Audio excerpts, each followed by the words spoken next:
What's up, folks? Welcome back to Political Prick. I'm your host, Mark Puckett, and today is the dawn of a new day. I'm actually recording this just a couple of days after the 2016 presidential election, and it's been a while since I've been doing any videos on this particular channel. I was quite disappointed in the way that the country had been going. I got a little bit discouraged, and I also have some other YouTube channels that I work on quite a bit, so I just sort of left this one alone. It just didn't seem like the message was resonating with anyone. I think that everyone had been a little bit downtrodden, I guess.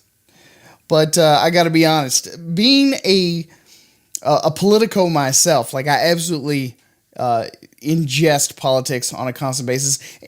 But I had noticed quite a bit that I was not doing as much of that lately. Mainly because it was boring. Like, nothing was happening. Nothing was going on. It was just the same old rigmarole, all that kind of stuff. You know, the same stuff. And I actually had a lot of high hopes that Barack Obama was actually going to do something. And, of course, when Ron Paul ran, having the opportunity to try and shake shit up, that was exciting. Really, really exciting for somebody like me. And now we've gotten into this whole, 2016 presidential election, Hillary Clinton versus Donald J. Trump. And it reinvigorated me because, well, first of all, Donald Trump was just a madman on this campaign. I mean, he said some crazy, crazy stuff. And, second of all, Hillary Clinton is just a crooked bitch. Like, she has lied, stolen, and potentially killed on her way up the top, if we believe the Clinton emails and the Podesta emails. But I digress on all of that kind of stuff. Today is the dawn of a new day, and the politicos, the talking heads, the pundits are losing their minds today, and for the last couple of days. Losing their minds. I mean, they're like hugging and shit, they're crying, and they're really trying to grasp at straws, trying to figure out exactly what in the hell just happened. And I find it hilarious because, well, I'm an asshole. Like, if everything is just going smooth, and that means that there's something wrong, in my opinion. If everyone's getting along, no one is going back and forth, if conversations are not being started, if there's a bunch of people just singing Kumbaya, like, that is boring as shit. So, at the very, very least, I definitely think that Donald J. Trump got people pissed on both sides. Hillary Clinton got people pissed on both sides. You know, these two candidates are probably a couple of the most polarizing candidates in American politics. It is, it's interesting to me that two people, one who has basically been a career politician. She was the former First Lady, Secretary of State. She was a state senator. And the people that rebel the most against establishment or big banks or big money, big lobbyists and stuff, those were the ones that were voting for Hillary. And I do think that a large portion of those people was started off with Bernie. And for all of Bernie's flaws, I do think that the guy was genuine. I think he was telling the truth almost the entire time. I think he genuinely believes everything that he's saying. I think he is full of integrity, full of genuine love of country. I really do. And I know that a lot of people on the right hate socialist ideas and that kind of thing. But, you know, at least he was an honest guy, right? And those were the people that went, well, Bernie's not going to get it, which I think he got fucked out of. They were like, well, if at least he didn't get it, let's just go ahead and double down and vote for Hillary. And I think Hillary literally tried to swindle the vote by playing on the emotions of, people of color and Mexicans and women and all this shit all this identity politics. And the Young Turks cry and piss and moan about this kind of stuff all the time. But it failed. It backfired horrendously, spectacularly backfired. And I think that for the vast majority of the people that had originally voted for Obama 4 years ago, they flipped the script and they went red this year. I think they saw right through her horseshit, and it really was a massive amount of horseshit. Dawn of a new day. I mean, who would have ever guessed? Because it sure the hell wasn't the media, and it sure in the hell wasn't the pollsters, and it sure in the hell wasn't the pundits and the Democratic Party. They had no idea that the people that had originally voted for Barack Obama were going to basically turn out and vote for Trump this year. So it was amazing. This whole election cycle has been a just whirlwind madhouse. And I think that for a large chunk of people in the country, they feel disenfranchised, or on the other side of the coin, they feel absolutely liberated.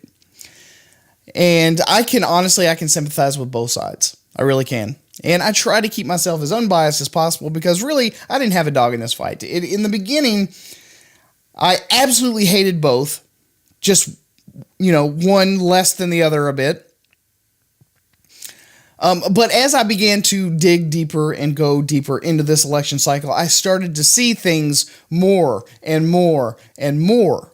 Because that is the role of the media, is to dig down into these two people's lives and uncover, remove masks, report facts, let the people decide, not talking head. I'm a commentator, that's what I do. So if I have an opinion, I can share an opinion, but the journalists did not do that. They were 110% Hillary shills the whole way. Hell, even Fox News was kind of sort of hoping that Hillary would win because they were that scared of Donald Trump. But I think on a personal level, on an American level, the voters wanted someone that was not establishment. They wanted someone that would scare the absolute shit out of everybody. I really do. And to a large extent, I kind of did too. Not just because I like everything that Donald Trump says, because I don't. But because I just love watching people cry and piss and moan. I really do. I mean, Bill Burr was on Conan last night, and he basically said the exact same thing. You don't go to Kentucky when Trump wins, It's boring. You already know they're going to be happy. What you want to do is you want to go to the places where people lost. And then you get a sense of just how hilarious this whole thing has been. But, if the Trump supporters have been doing the exact same thing that the Hillary supporters are doing right now, oh man, every news outlet would be reporting it exactly the opposite. And that's how you know, A, that it's biased and left-leaning, and B, that the journalists do have a personal bias, and they shouldn't. They are journalists, most of them. They're supposed to be unopinionated. They are just supposed to report facts and report what's actually happening and then leave it there. But they didn't do that. So that brings me to the question of, now what? Now what do we do? Well, most people have been trying to do calls for unity, and they've been trying to heal wounds and, lick those scars and all this other kind of stuff. And I think that that's a very, very, very positive thing. I really do. I do want to see more people crying for a while. I've been having a field day with people just losing their shit. But what I want to see is, now that we have got the election finally over with, we've gotten to a point now where we can, as a country, begin to get something done. I don't know what exactly it's going to be, but I'm excited. I'm excited to see stuff happening. The politicians, they love their jobs. They love their cushy offices. They love their taxpayer salaries. They love being in charge of some shit, okay?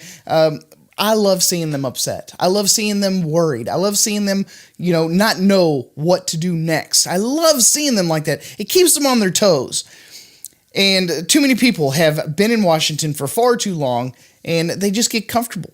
They like it the way it is because the bills are being paid, they're getting to drive around in nice cars, and they just don't give a fuck. They don't care, and I like seeing people worried, especially when you're on the taxpayer dime. You ought to be worried. And watching people get voted out and then they're crying and hugging and all that kind of shit, it absolutely entertains me to no end. So what I want to say to the left is that, no one rioted, no one burned shit, no one did any of that kind of stuff when Obama won for 4 or 2 straight elections. I don't really think that it's going to help your cause to act like a bunch of petulant children. It's really not. It is not going to help the argument that the right is a bunch of leftists or is a bunch of racists and bigots and misogynists and crybabies and shit like that. It's not helping your argument. You're making yourselves look stupid. To the right, I'm going to say, don't be a bunch of gloating assholes. It doesn't help your argument of trying to make America great again. America has done quite a bit of good in being more accepting of people of color and being more accepting of sexual identity and gay rights and gay marriage and stuff like that. So for you to gloat or to make fun or to call anyone names and, just be ignorant, really, it doesn't help your cause either. Because if the GOP is supposed to be the party with the big tent, hey, everyone come and, be with us, we're going to do good for America. You can't do that and also be an asshole. You really can't. If you're not going to be inclusive, then just do a closing of the mouth, because you're really doing more harm than good, in my personal opinion.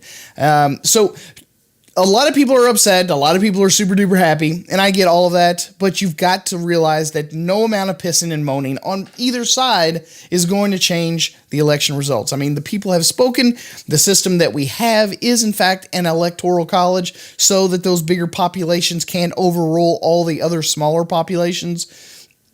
And votes are still being counted. There's a very, very, very good chance that Trump could still get the popular vote. I mean, we're still counting votes in New Hampshire. I mean, it's like one of the smallest fucking states. Like, how long? How long does it take to count those votes? Makes no sense to me. I mean, you got states like California, huge, big states, and they got their shit together. But up in New Hampshire, man, they've really got some problems with counting them votes. It's the damnedest thing. So moving forward, you really do have to kind of ask yourself, am I going to be an asshole? Am I going to be a crybaby bitch? Am I going to just, piss and moan this entire time? You might. Are you really going to move to Canada? No, you're fucking not. You're staying right here. No one's leaving. You'll be invigorated in a couple of days, and you'll be right back out there doing what you're supposed to do. And that is putting your ideas out into the public sphere. You're going to be trying to change hearts and minds, and that's what you're supposed to do. Take your valid, original, amazing ideas, put them into the public opinion market, and see who buys it. This year, this election, we just didn't buy it. Nobody bought it. And that's okay. You've got other chances now. And for all the Trump supporters, it is going to be extremely important for you to not be dicks. It really is. I mean, I know that there are going to be unsavory elements in both camps. I mean, it always, you've got the race baiters on the left, and then you've got the racists on occasion on the right. So you have to be tempered in your demeanor, because it really is going to benefit nobody for you to be a big dick, right? That's not how you're going to win the hearts and minds of other people. So what I say is, be good to each other, act right. Can you just fucking act right and do what is best for now? I mean, there's a lot of pissed off people. Let's just try and act right. People have to try and be good to one another. I mean, that's the most important thing. I've got a lot of gay friends. I've got a lot of black friends. I've got a lot of poor friends. There's nothing more olive branchy. Is that even a word? I don't even know. Nothing is more compassionate than being there for someone that has questions or doesn't understand what the hell's going on. Because for a lot of people, that's exactly what they think. They have no idea what's going on right now. So anyway, I'm not going to get all gushy and kumbaya here or anything. I just basically want to make the point that we're all in this together and we're all we've got. This is Mark with Political Prick. Peace out.